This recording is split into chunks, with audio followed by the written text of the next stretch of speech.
everyone. Thanks for tuning in today. I'm Jen. Today we'll be doing a master class. So I'm really excited to start this new series on my page here. And periodically I'll be uploading some more master classes after this one. So this is a practice that is meant for more experienced practitioners. Definitely feel comfortable doing things like headstand and shoulder stand. That is going to be where we begin our practice today, is with some holding in headstand and shoulder stand. So if that sounds like not something you feel quite ready for, then maybe try one of the other classes, such as the basic flow class, or really any of the other classes. This is going to be the most advanced class that I will offer here on my channel. So with that being said, tools that you'll need. If you have a wheel, I will be starting on the wheel. So if you don't have one, gosh, I highly recommend you getting one. It's an amazing tool to have at home in your home practice, and it's really basic and easy to use, and it's very accessible, and it does some great things to your back. So a wheel. If you don't have a wheel, you can use some blocks to do what we're going to do right now. Okay, if you have blocks, grab them anyways, whether or not you have a wheel. But blocks you could use in place of the wheel if you don't have one. I also have my timer set up over here. So you don't have to worry about it taking this class because I'll be timing it for you.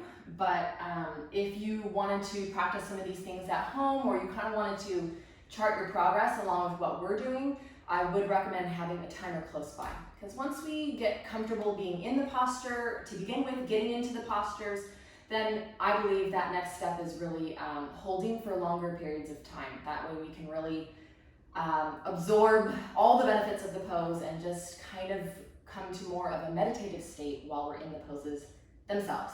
So I highly recommend a timer so you can chart yourself along the way holding these poses, but I'll be timing us today. But just so you know, that's a pretty important tool for what we're doing today. Okay, let's start on the wheel. So a lot of what we're doing, like I just talked about, is long holds in poses. So you'll find that it's very meditative to be in these poses and just to kind of be still for a long period of time. So I'm not going to start class with a big seated kind of meditation check-in, because most of our class is going to be like that. Okay, so we're starting on the wheel. I'm going to put my hair up because I forgot to do that at first. We're on the wheel and we're just going to start to roll on the wheel. Just back and forth, opening up the upper back, really the entire spine, the shoulders. If you're not quite sure what to do, you can just watch me for a second, pause it, and then hop on your wheel and do it yourself. But if you have a wheel and you're in this master class, I'm assuming that you have a pretty good idea of what feels fantastic when you're on the wheel. And this is what I do. So there's no right or wrong here. We're just taking a moment to open up the spine. I'm going to take a moment here and just chill. It's kind of in my lower back. My sacrum is resting on it. And it kind of goes all the way up to my mid-back. I'm going to take my legs wide here and just get a little bit more into my hips. I'm moving my arms up and over my head and slowly moving them back alongside my body. Really just moving in all of your joints. See if you can use this time, this wheel, to just get open everywhere. Now, I mentioned a moment ago, if you don't have a wheel, you can just lay on your blocks, one underneath your upper back, one underneath your head, and just lay on your blocks for a while and do these same kind of motions, just moving around. Nothing too serious happening here. And I'm really feeling like I need some opening in like my mid-back, around the bottom of my ribs. So that's where I'm focusing it quite a lot right now. Let's take just about 1 more minute to roll on your back here. It's also a great way to get your head upside down. So you're starting to get connected, feeling a little more balanced being upside down instead of it being such a shock when we come into our headstand next or shortly. I find just these really gentle postures where you can have your head upside down for a longer period of time. Just holding it there is really helpful to kind of get ready for longer holds in inversions. Your head is already kind of accustomed to that orientation. All right, let's make our way off of the wheel, nice and slow. I'm not going to bring my head up fast because I'll get lightheaded. So I'm just slowly helping my head come up. And then I'm going to take my tush all the way down to the ground, grab hold of my ankles. I still have my back on the wheel. Forgot that word for a second. I still have my block on the wheel, and I'm going to bring my feet together. So Baddha Konasana, feet together, knees apart. And then I'm going to take my hands into kind of the creases of my inner thighs, and I'm going to press down a little bit. So I'm not necessarily pushing my legs down into the ground. I'm more pushing my legs, my thighs, away from my body to create a little bit of traction in my lower spine. Really just kind of manually pulling the hips, or the legs rather, away from the hips, which pulls on the hips, which hopefully gives us a little bit of traction in the lower back. Oh, that feels really good for me. Okay, now something else a little subtle is I'm going to push the balls of my feet together, taking my heels apart. So the balls of the feet are connected and my heels are apart, and I'm going to just work with this for a minute. Now I'm going to take my hands down my legs a little bit more closer to my knees, and I'm going to work slight rotation here in my legs. So my thumbs are grabbing hold of my inner thighs, my other fingers are on the outer leg, and I'm just rotating it down. Still traction, but creating something different in the hips. I feel this a little more in the groin and inner thigh area. I'm kind of working my hands out towards my knees. My hips need some serious love lately because I've been riding my bike a lot, which is super duper fun, but my hips are always needing to be stretched. So we're going to stretch our hips upside down today. That was really the purpose of today's class, is getting into our hips but doing it inverted so we can use or utilize gravity to connect with our hips in a different way. Okay, here's what I'd like for us to do next. Let's come into down dog just for a couple breaths. Lift your hips up. Now we're feeling it in the legs. We weren't really connecting with the legs before, so let's get in there with the legs. Lifting the hips up. I have my heels coming up and down. Just take about a minute or so here in down dog, you guys. This would be a great time to connect with your breath.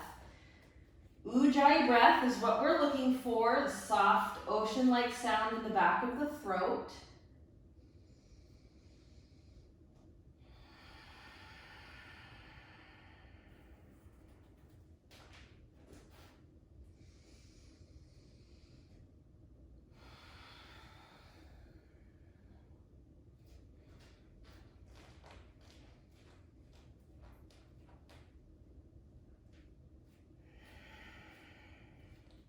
All right, walk your hands back to your feet. Let's come into Uttanasana. Standing forward fold here. About a minute or so here. Gosh, I love this pose so much.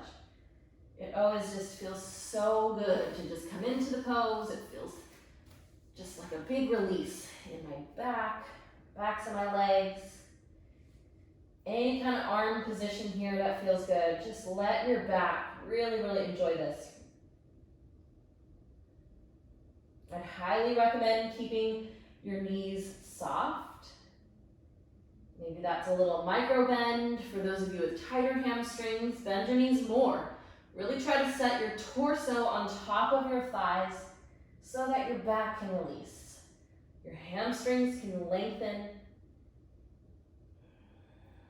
Experiment with bringing some weight forward, more into the balls of the feet. And pressing especially down through the base of the big toes.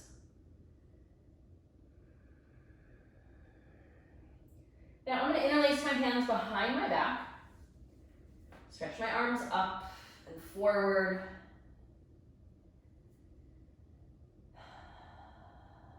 deep breaths here.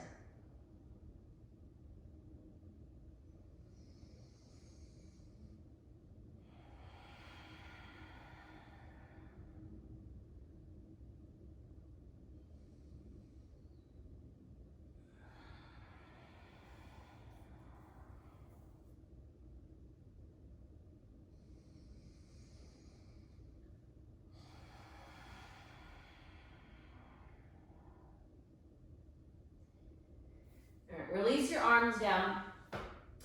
I'm already starting to feel really good after being upside down for so long already. And we've yet to get to our inversions. All right, let's take the elbows down to the ground. So we walk the hands forward, take your elbows down. Let's take a couple breaths here in dolphin pose.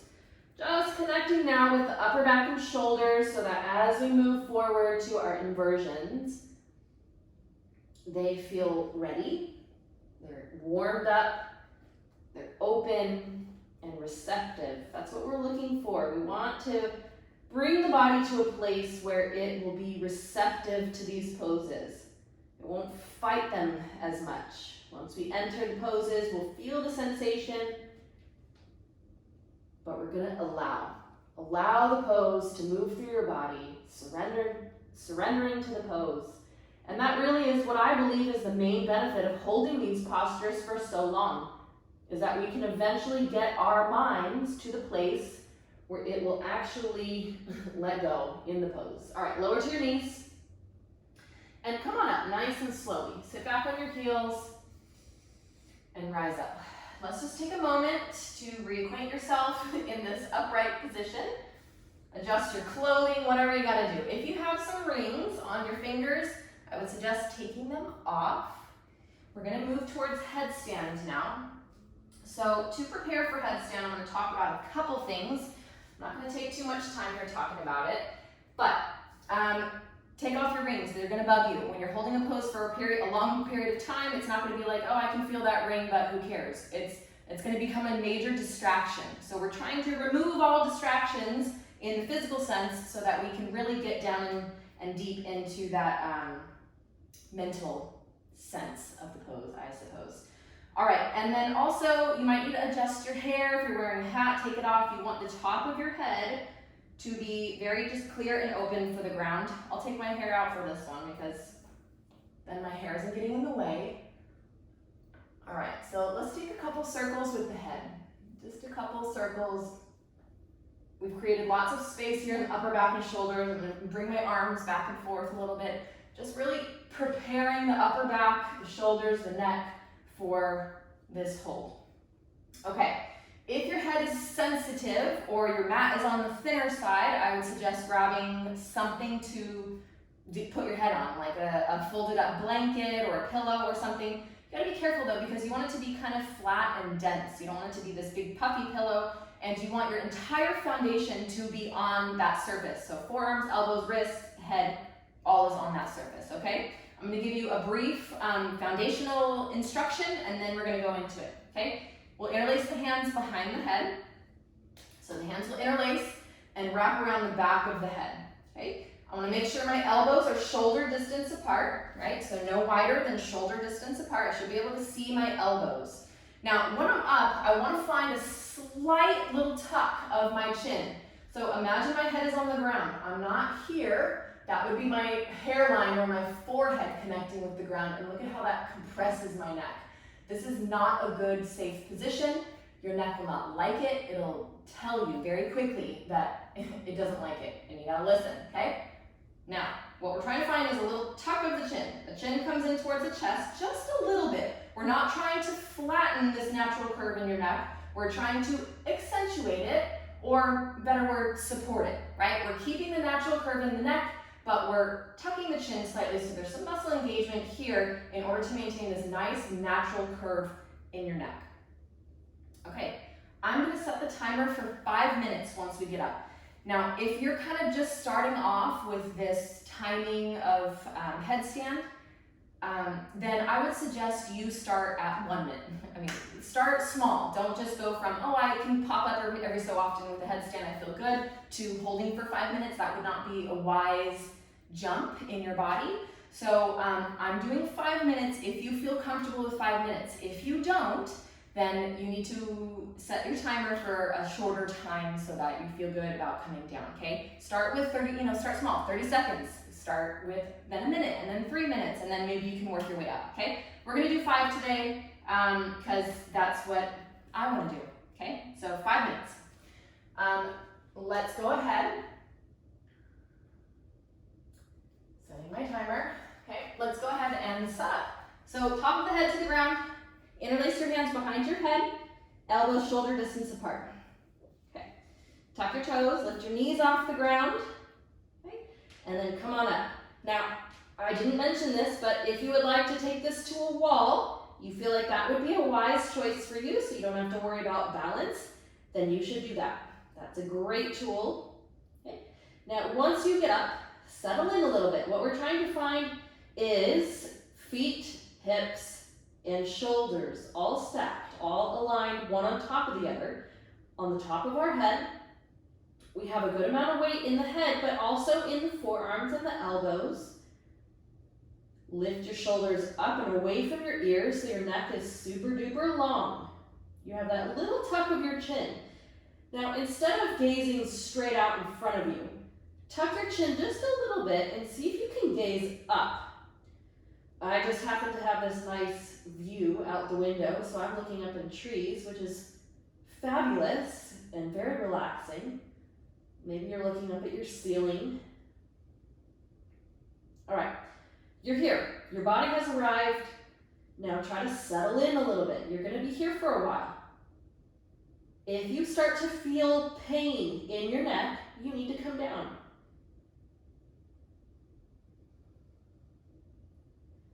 Connect with your Ujjayi breath.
You might feel the urge to move your legs, your feet, your ankles.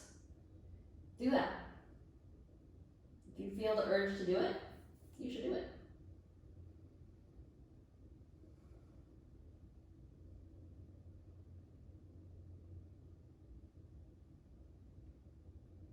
Your number one concern in this pose is keeping your neck supported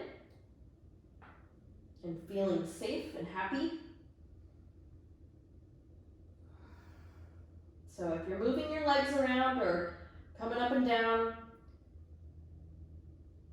keep your priority as with your neck.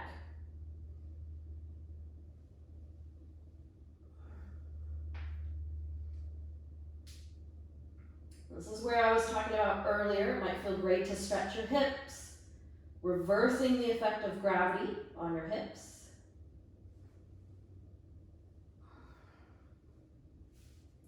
Any leg movement you can think of, you can do. I just came into a lotus position. You can do lotus or half lotus, something similar. Don't forget your feet and ankles also. Circling the ankles, spreading the toes, curling the toes in.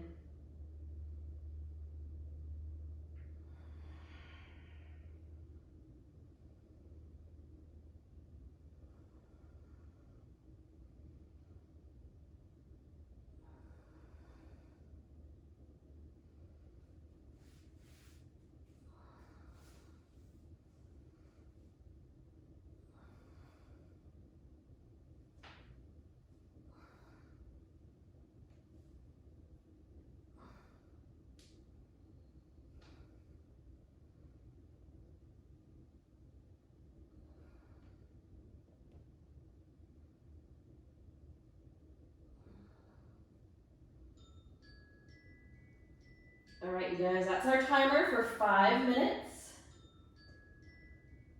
So nice and slow, come on down.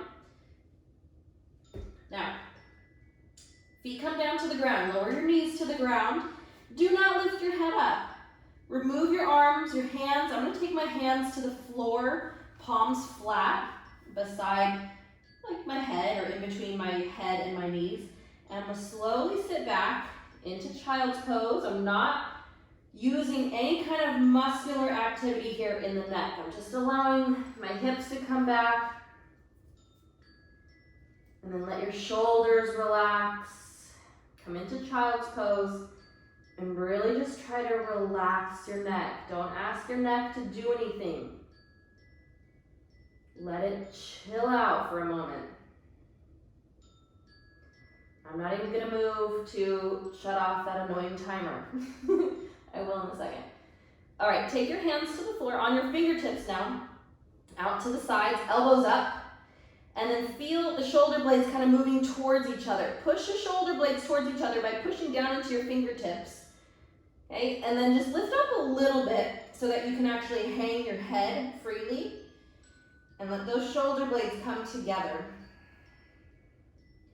Maybe it feels good to kind of move the head and neck now just a little bit.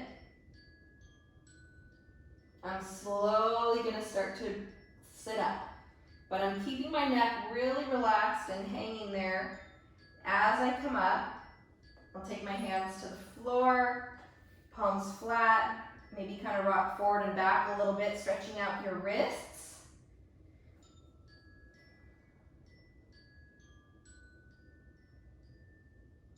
All right, and then nice and slowly, let's sit back on the heels and slowly roll your spine up. Bring the head up nice and slow. Okay, close your eyes and just sit here for a moment.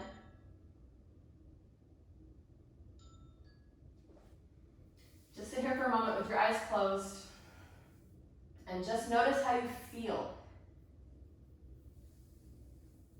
If you worked on your headstand there for a good amount of time, you're going to be feeling really different about now. Just be aware of how you feel,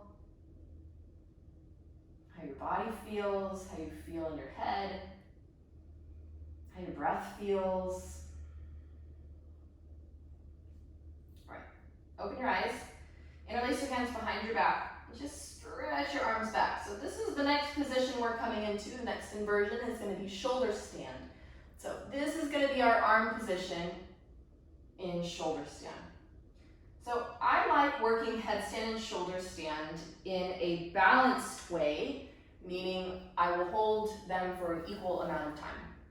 So if you held a headstand for 1 minute, or 3 minutes, or maybe you just kind of bounced up and down during that whole duration of 5 minutes, then do the same thing for shoulder stand. Let's keep it balanced, okay? These two poses go together. They balance each other out. Headstand is great for strengthening the neck, whereas shoulder stand, we have a big chin lock, which is going to be stretching and lengthening the neck. So they work together, and they, in my opinion, you shouldn't do one without doing the other, unless you're doing something similar to it. But anyways, these poses, they love each other. So keep them together. Don't break them up. Okay, shoulder stand is where we're going next. So we'll lay on your back. Shoulder stand is known as the queen of asanas. Headstand is the king of asanas. So this pose is going to have a little more feminine energy, a little more of that moon side. And that's what we're hoping to find. All right, we're on the back. You can bring your arms alongside your body. Now, if you want to, and actually I am going to do this. I'm going to grab, I have this meditation cushion you'll see in a moment, but you can grab a blanket or 2 or 3 or 10, really. But let me show you what I would like you to do with that. I don't always use a prop for shoulder stand, but if I'm holding it for a longer period of time, like 5 minutes, I will use a prop because it just provides a little bit more support for my neck so that I'm not going to be, hurting in my neck after doing these postures for longer periods of time. All right, so here's my meditation cushion. It's really broad, and that's what I'm looking for. It's dense, and it's not super thick. So what you want to look out for, if you're using a prop, which I recommend, a blanket would be great. You want your shoulders to be on the prop, and you want your head to be off. I'm going to scooch down just a little bit. So I've created a little bit of space here at the end of my mat for my head to go. So my head's going to go here on the end of the mat, and my shoulders are on the bolster. Now, you guys, just to reiterate here, when you're holding a posture for a long period of time, you need to be in a good, safe position, right? Otherwise, we're going to be injuring ourselves while we're holding. So taking the time here to set yourself up, supported, whatever that looks like, is worth it. Okay. Bring your arms alongside your body. You can grab hold of the mat if you would like to. Let's start in plow pose. Bring the legs up and over. Maybe you can take the feet to the floor, okay? Then we'll interlace the hands, right, behind the back and press the arms down into the ground. Walk your shoulders in a little bit closer. Let me make sure I can still reach my timer here, you guys.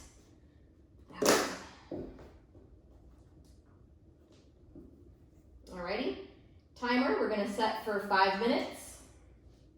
Same as headstand. So we're interlacing the hands, scoot your shoulders underneath you a little bit. We have lots of good space here in the back of the neck. Take your hands to your back, and we'll bring the legs up, either together or one at a time, whatever is best for you. Now, you can practice this at the wall if you want to. Start with legs up the wall, laying on your back with your legs up the wall.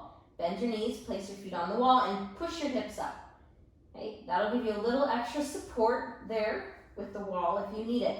Now, just like the other one, we're holding here for a long period of time. If you feel like you need to come down, you should come down.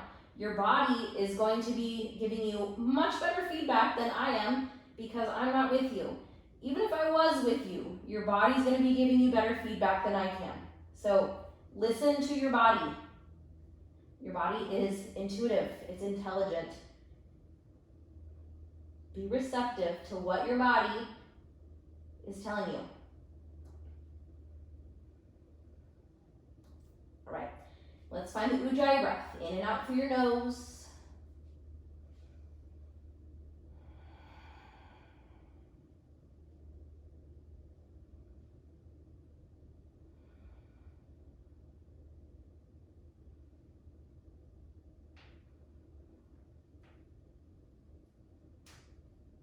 Doing some ankle circles here in both directions.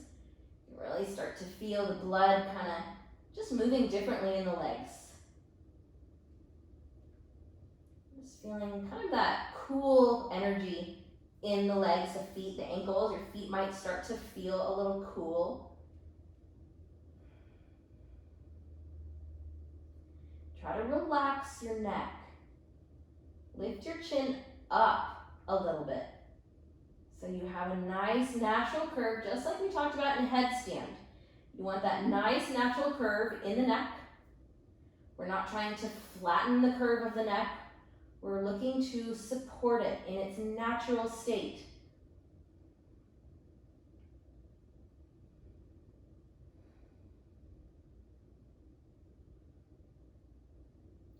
If you feel the need to move your legs around, I do. You can do that now. Remember, stretching the hips here in an inverted way can really change things. Can help you to connect with your hips in a different way.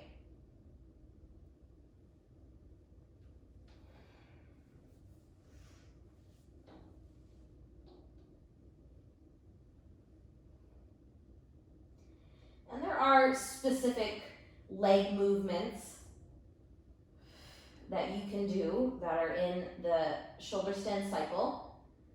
But I find that if you are just moving your legs, you'll probably be doing those postures anyways. And sometimes it feels good just to be free. Just to do whatever the heck you feel like doing because it feels good. That's you building a relationship with your body, right? Finding that connection of being receptive to what your body wants, what your body's telling you, what your body is telling you it needs.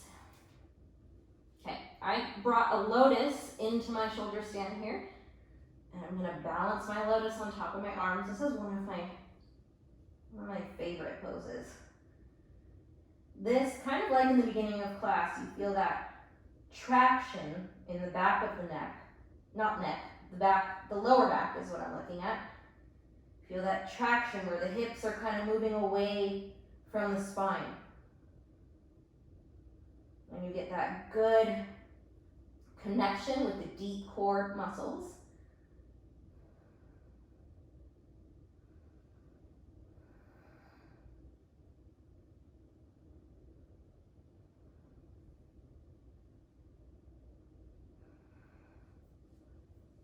I'm going to bring my hands back to my back, lift up my lotus, just keep it in this kind of extended position for a moment. Feeling now my outer hips engage, my inner thighs stretching a lot. Now, since we're here for a little bit of time, really the most important thing, yes, is that we're inverted, but mainly the position that we're putting our neck and shoulders into. I'm going to do some different stuff with my legs. So I'm going to take my legs apart now, and then I'm going to bring it into bridge pose, Setu Bandha Shavasana. Okay, so my hands are going to kind of walk as close as I can to my shoulder blades. I'm going to bring my legs forward, one at a time. I'll step the foot to the floor. Now that's 5 minutes. The timer just went off, you guys. 5 minutes. So if you're holding it straight up, you want to come down, do that. Or if you want to kind of go on this journey with me right now, you can do that too, okay? So I have my hands supporting my back, and I'm gonna take my legs forward. So I'm in bridge pose, Setu Bandha Shavasana. Oh gosh, this feels so good on my lower back. Really, really good stuff. I'm gonna stay here for a little bit. You can also recreate this posture in a more passive or supported way with your wheel underneath your hips. That would probably be the most like what we're doing right now, or a block, which would be a little lower. Okay, now I'm gonna take this back up into shoulder stand. One leg at a time, bring the legs up, hips come up, and I'll support my back again. Okay, and then I'm gonna take it into plow pose. Okay, bring the legs up and over the head. Ugh. Now, plow pose. Let's take a little bit of time here. Move my hair out of my way. Here we go. Okay. I'm going to spend a little bit of time here. Plow pose. Let's come onto the tops of the feet. So untuck your toes. Come onto the tops of the feet. We're going to work this a couple different ways. Interlace your hands behind your back. Scoot your shoulders underneath you. Press your arms down. Okay. Make sure you're good on your neck. That feels good. Okay. You're on the tops of your feet. And now bend your knees and kind of start to bring your hips a little bit more towards your feet. A little bit more like over your face. I'm going to bend my knees. Maybe you can place the knees on top of the head or the forehead. Okay. And then I'm going to just do that again and slowly start to work my knees to my temples. I'll squeeze my temples with my knees and then again try to bring the hips kind of more over your head, your face. Okay, last step here. I'm going to bring my knees to my ears. Tops of the feet are still on the ground. Bring your big toes to touch and then press into your ears. You're trying to find the hips to come on top of the head. Now, I'm elevated, so my knees won't come to the ground because I have that pillow. But if you don't have the pillow, your knees will come to the ground if they're squeezing your ears, most likely.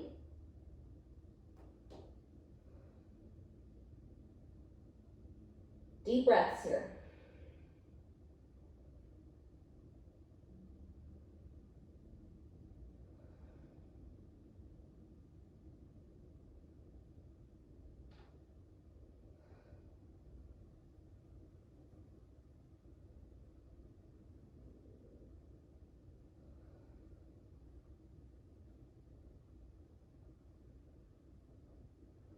All right, release the interlace of your hands. Super duper slow, you guys. Let's come down onto the back. So I'm gonna straighten my legs And I'm gonna start to let my hips lower, but really slow. This is really about the journey, stretching the back along the way. It's not about just getting somewhere. I mean, I suppose nothing in yoga or the spiritual life is about the destination.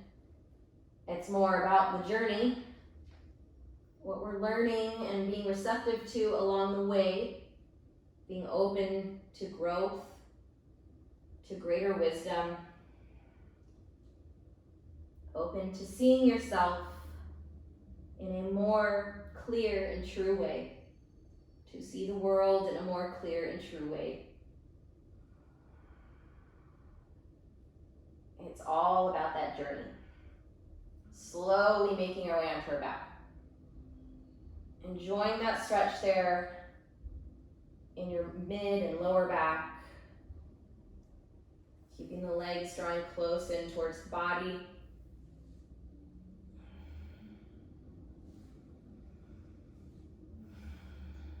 Once the sacrum comes to the floor, I'm going to take it into happy baby, but with kind of going back and forth between bent and straight knees. So I'll grab hold of my feet and just allow the legs to open. And then really see if you can get your sacrum a little closer towards the floor. Now, I'm still on this elevated surface, which I find is really working out to my benefit at the moment because my sacrum is kind of hanging off the tail end of it. And it's giving me some more opportunity to drop the sacrum down and get even more of a stretch in my hips. So I'm grabbing my big toes. You can grab the legs if you want to. And my work here is just dropping the sacrum down.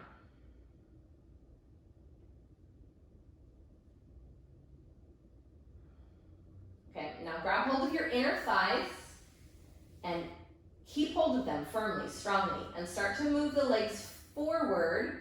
If you can, keep your legs straight. Once you turn your hips forward quite a bit, bend your knees a little bit and just kind of rest the outer edges of the feet on the ground. Once you can find the ground with the outer edges of the feet. And just pause here for a moment. I'm still trying to press my sacrum down. Now try to relax your inner thighs, your groin, your hands are supporting your legs here in a way that hopefully you can relax them. And then slowly, let's just start to inch the feet towards each other. So we're coming into Supta Baddha Konasana. Slowly just kind of shimmy the feet towards each other until they find each other. And then you can release your hands from the inner thighs. Press the soles of the feet together, the heels also. And let's take the arms in an overhead relaxed position. Let's stay here for a little while. Just some deep breaths. I'm actually going to time this since I have my timer here handy.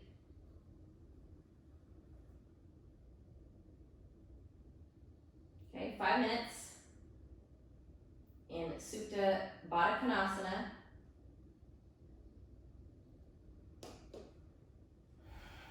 Now, this is the pose just before we go into Savasana.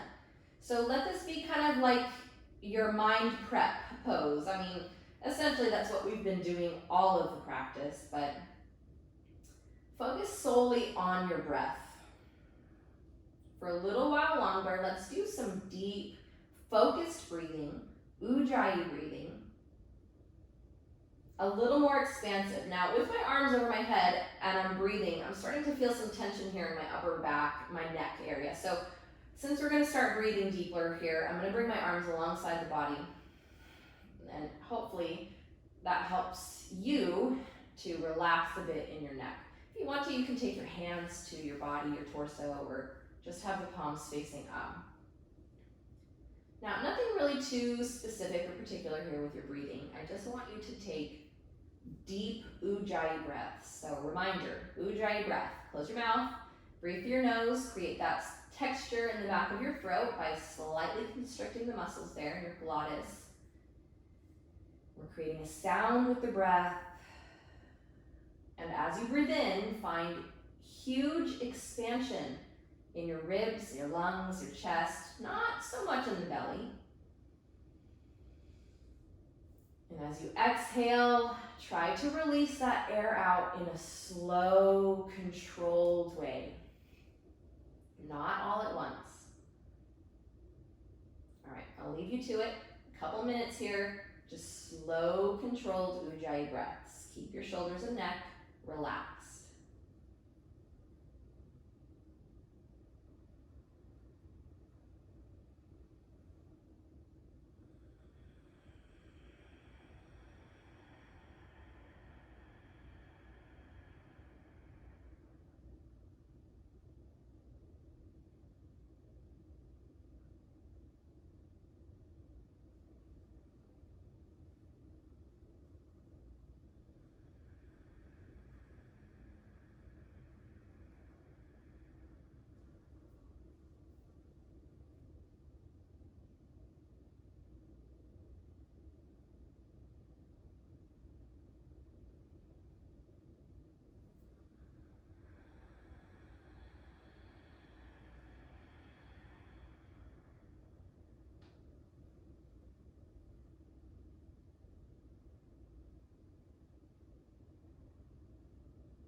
All right, everyone, that's our 5 minutes here. So help your knees come back together. Woo, that's intense. And we're setting up for Shavasana now. So you can remove any props you have on your back. I am going to keep this meditation cushion for Shavasana just because I feel like it. So you should do what you feel like doing too. I'm gonna set our timer for 10 minutes. And if you're like, I don't have time for that, I need to go about my day, then I disagree with you. You do have time for this. You need to do your Shavasana in order to just complete your practice. Shavasana is so important. And if you're practicing at this level, I feel like you know that already. All right, so lay down on your back. Any props you want to have, bring them around. I'm setting our timer for 10 minutes. Turn off your brain. Release control of your breath. And just relax.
to deepen your breath.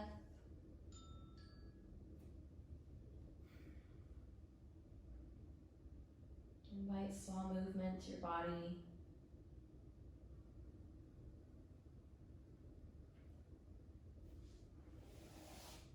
You can take your knees in.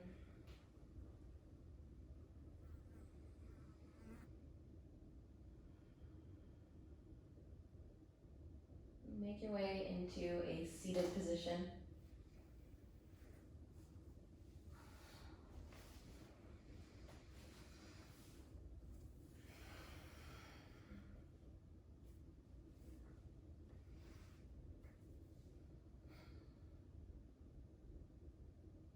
Just once again, notice how you feel.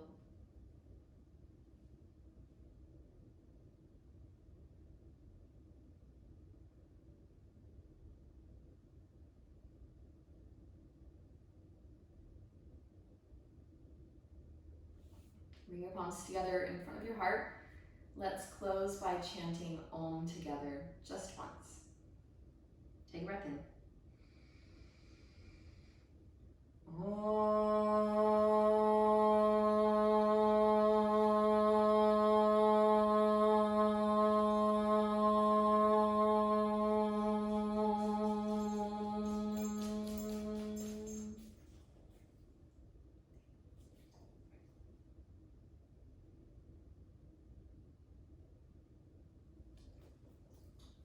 Open your eyes.